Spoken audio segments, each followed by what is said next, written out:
Rajeshri Venkatramanan. Now I am reading 120 words. Please practice each dictation 3 or 4 times and translate into English. That is most important. Gentlemen, it is my proud privilege to welcome you to this 20th annual general meeting of the company and address you for the second time in succession.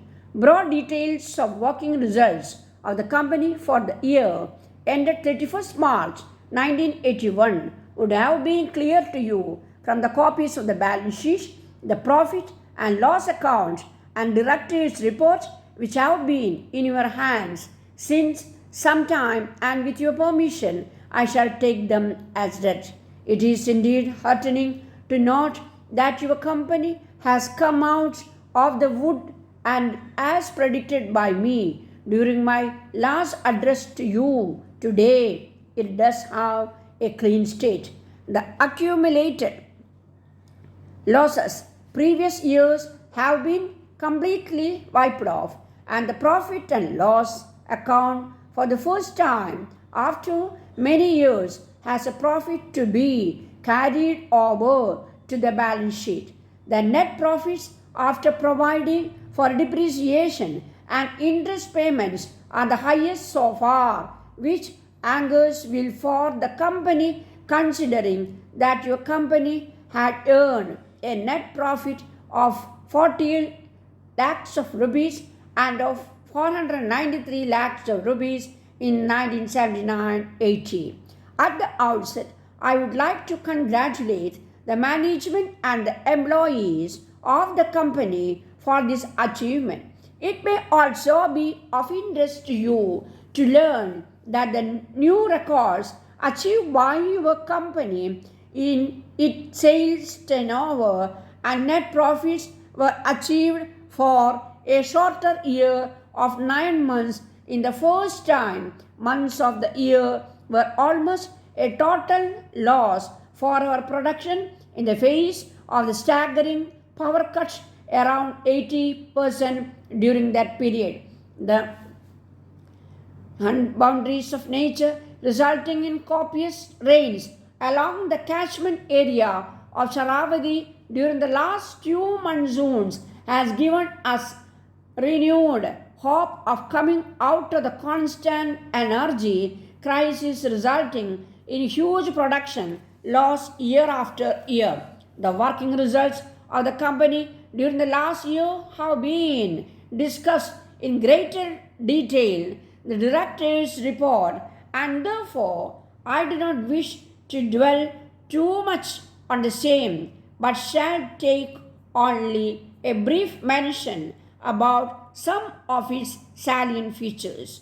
On the production front, though the total tonnage of alloy and special steels achieved during the year showed a marginal drop from last year, it has to be noted that this was for a period of 9 months rather than for a period of 12 months. A judicious interchange of products mix, however, enabled us to produce more of high value items like stainless steel tube and die steels and high speed steel. I am also happy to note that the sales performance has been one of the satisfaction in that while there was a marginal shortfall in the production of alloy and special steels, the dispatch during the year shows a slightly better record when compared to the previous year. The value of sales has also gone up to a new record, and I would like to share with you my optimism for better results in the coming years. This optimism is born out of the fact that the market for our high value items like stainless steel and other alloy steels, as also specialized items like high speed steels, tool and die steel, etc., is showing an encouraging trend. These are some of the achievements of your company.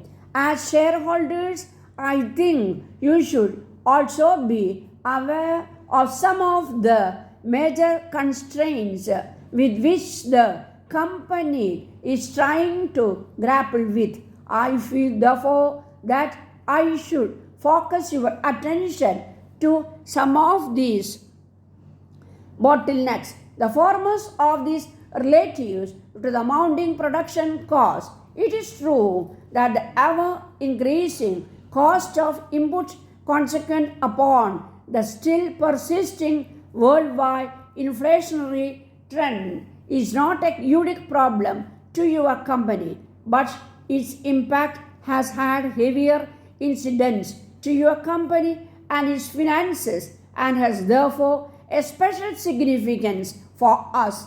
I would like to mention in particular the impact of the recent hike in power tariff in our production costs. You may be aware that the Visvesvaraya Iron and Steel Limited is the largest single consumer of electrical energy in the state of Karnataka, taking into consideration then easy availability of electrical energy at economical rates of our production technology and adapted to uses this as a raw material. Hardly 7 or 8 years back, the company was paying power charges at the rate of 4% 10 paise per unit for all the metallurgical lots consumed, whereas today it is called upon to pay nearly 7 times higher than